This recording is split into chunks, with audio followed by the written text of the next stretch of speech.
Solignac, j'ai 23 ans, je suis installé sur la commune de Gaillac d'Aveyron depuis maintenant bientôt 3 ans. Donc notre production principale c'est du vache au braque, un troupeau de 90 mères à peu près, sur l'exploitation 150 hectares SAU. On fait du croisement en Charolais aussi, sur une vingtaine de vaches, pour faire des génisses à 3 ans et des mâles en Italie. On va dire de plus, on garde toutes nos femelles à 3 ans. Toutes les autres on les jubilés.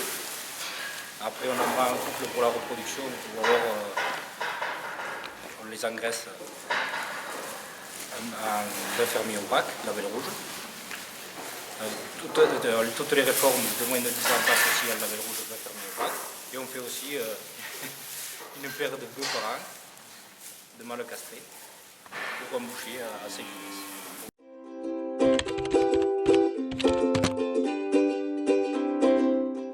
L'agriculteur, ça je le sais depuis tout petit. Je suis né au milieu des veaux, là, depuis que je suis petit, je suis là. Quand j'avais du temps libre, je venais au milieu des veaux. La question ne s'est pas posée.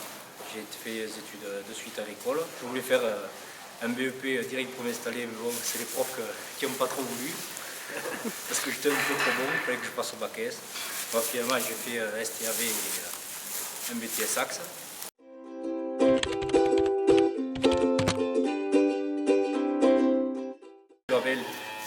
C'est fait automatiquement, c'est mon père qui...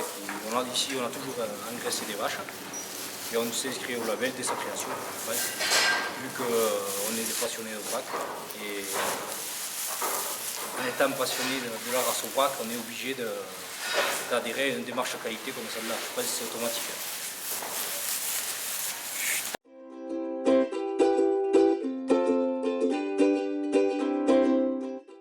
Bon là, pour l'instant, janvier-février, c'est la période des naissances, donc surveillance sur toutes les mères, jour et nuit, ça arrive.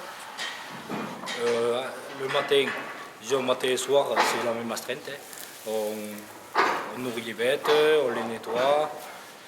Là, on a une stabulation libre, les mères sont toutes attachées, donc ça demande un peu plus de boulot. Par contre, elles sont plus dociles. Ensuite, la journée... Oui, surveillance, pas mal. Disons qu'on laisse un peu de côté les travaux de l'extérieur pour se consacrer vraiment à cela, quoi. On est sens, parce que nous, le veau, c'est...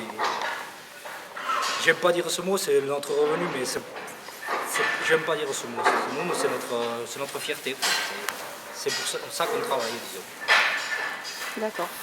Ensuite, bon, le printemps, après la mise à l'herbe, tout ça, on essayait de travailler un peu plus dehors. L'été, les fenaisons. Une fois qu'elles sont dehors, c'est vrai qu'on est plus libre.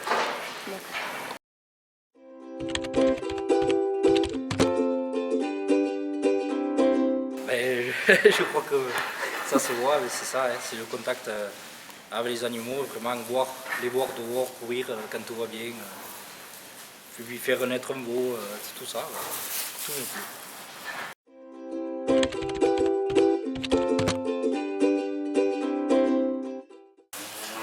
Je pense que le label rouge bœuf fermier au braque est une démarche d'avenir.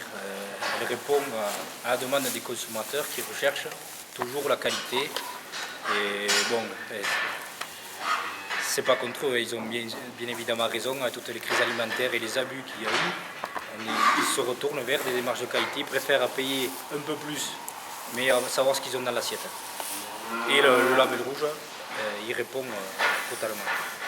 Ensuite pour nous, c'est gage de sécurité. Les prix sont fixés à l'avance par une grille de portion du classement abattoir.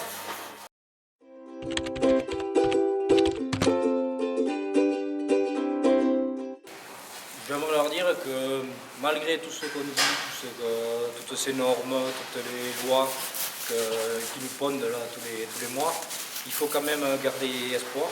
Et quand on a la passion de l'éleveur, il faut foncer, je pense. Être raisonnable, mais il ne faut pas avoir peur de s'installer. Avec le label rouge, c'est vrai que c'est la sécurité, disons. Les prix sont stables, c'est toujours au-dessus du conventionnel. On fait de la qualité, et ça, la qualité, ça paye.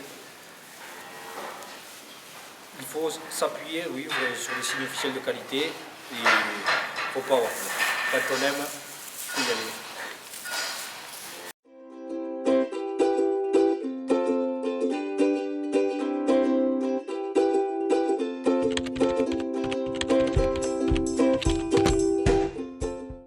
Le produit bœuf fermier au bac sont des vaches de moins de 3 à 10 ans, moins de 10 ans, engraissées exclusivement à base d'herbes, de foin et d'aliments agréés par le label.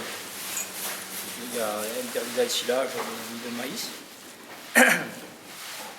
Donc nous, on les choisit le printemps, on choisit nos réformes, on les met 100 € tout l'été, on les sèvre assez tôt, au mois de septembre, et ensuite on les remet à l'herbe pour qu'elles s'engraissent d'elles-mêmes. Une fois qu'on les rentre, elles ont déjà la viande, disons, et on les complémente juste un peu avec de l'aliment pour mettre le gras, et on les vend ensuite décembre, à partir de novembre jusqu'à on en a encore là, jusqu'en février.